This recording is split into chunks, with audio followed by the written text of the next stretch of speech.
In D&D, balance is a subjective thing.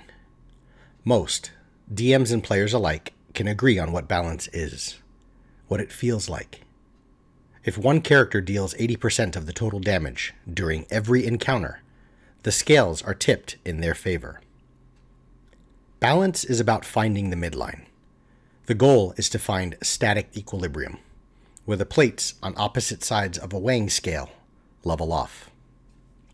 Too much on one side or the other is imbalance. One PC shines over the rest. One PC does all the work. One PC dies more than the others. A monster is either too tough or too easy. Balance will be something a DM and the table of players might strive for, but never achieve. If you can never achieve it, why bother going for it? What are the penalties of disregarding it entirely? This video won't get into deep talk and metaphysical chatter. This isn't about balance in life. It's finding balance in a tabletop role-playing game. I'll cover why it's important to chase balance. I'll cover why it is secondary to pacing and flow. And I'll cover a few key points to help you identify when balance has gone out the window. It sets an equal playing field out of the gate. The constant chase towards balance reminds the players that you have their best interests in mind. Every player, not just your favorite player. When one player hogs up all the table talk, something is out of balance. Perhaps it's a player personality thing. Perhaps it's the agreement at the table that one person will speak for the rest. Don't interfere with these agreements, but be aware of them. If an agreement wasn't made that one PC will speak for the others, it's time to step in. Not all PCs will be strong in every situation. Range combats with enemies on hills and ledges 200 feet away might allow rangers and casters to shine. Paladins take a back seat. Flip the situation with heavy melee in confined corridors, and the martial classes will shine. How and when you'll start analyzing balance is when a given PC shines in most, if not all, situations. When the melee-centric paladin has magic items that allow dimension door and flight, the scales will begin to tip. No longer will the wizard be center stage, as a great sword smiting paladin moves at will around the battlefield in all dimensions. Take care of giving the paladin those items. Finding that balance is a difficult thing, but by stating at the table that the paladin isn't going to fly and dimension door, you indicate that you have balance in mind. It allows those that fly and shoot at great distance their moment to shine. This keeps the scales leveled off. Always chase balance. Be aware of it, and never be afraid to nerf, remove, and most importantly, speak up. If it feels off to you, assuming you're the DM, consider making a change. When most of your players also agree that something's off, don't consider it. Just change it.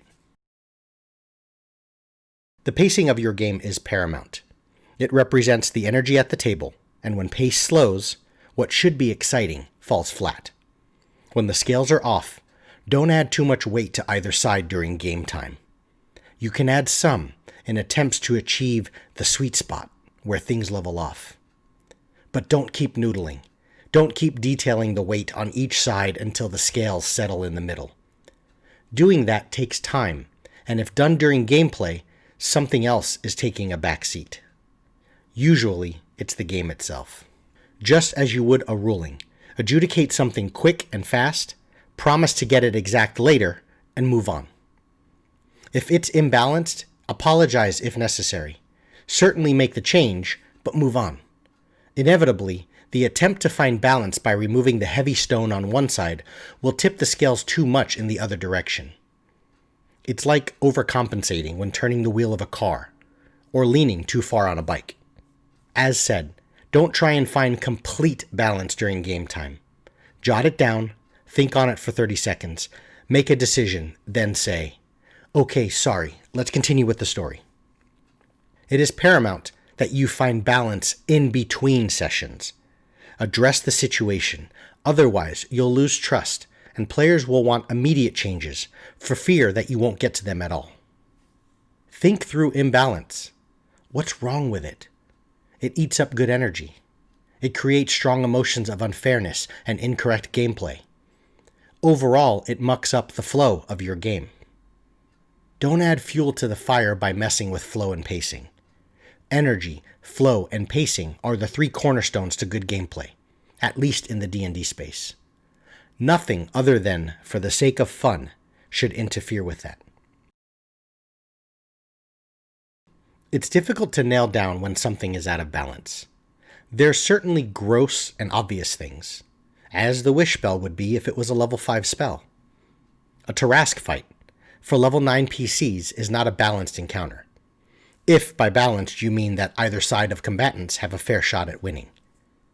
Be careful with attaching players' emotions, their likes and dislikes, with what's balanced or not. The same goes for your emotions and your preferences, if you're the DM. Be consistent above balanced. Always be fair, not balanced. Give ample opportunity, through hints or otherwise, for the group to run. Remind them of how important it is. Allow it to happen. If they do so, reward them in other ways, if the reward of being alive isn't enough. Once that's settled, load your side of the scale, the monster side, with the biggest rock you can find. When those scales tip grossly in your favor, kill the group if they stand and fight. TPK them, end the session, end the campaign. If they're given a way out on their action, and they don't spend it double moving, that's on them. It's a fight that isn't balanced, but it's fair. You told them to run, and they chose not to. Don't attach their bravado, pride, stupidity, or anger at losing a character to your decision of balancing an encounter. A balanced world is a boring one.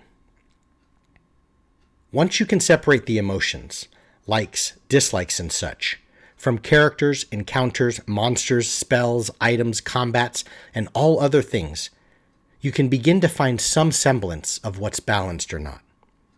Think through house rules. They're just each DM's or table's preferences. They don't like this, they don't like that. It's imbalanced to them, so they remove it. I do it, and most other DMs do as well. But why isn't there a blank template for house rules? Something that is universally agreed upon. That's because, in essence, house rules are the things that are out of balance based upon your emotions. What I don't like at my table isn't balanced, therefore it must be gone. Someone else may have no problems with it, therefore it remains in their game. I know I didn't directly label what's balanced or not, but I've highlighted one key point. Just because you don't like something doesn't mean it's unfair. Be fair, not balanced. Be consistent, not balanced. When I shift my gameplay, my prep, my notes, and my table talk to account for a single thing, that thing is most likely not balanced. When I'm frustrated that my PC overcame my encounter through clever use of a spell, the spell is most likely not the issue. I am. Learning to lose is a key part of D&D gameplay. If all you strive for is winning, you'll always fight for balance, so long as it's in your favor. That's not balance. That's a boring game of solitaire.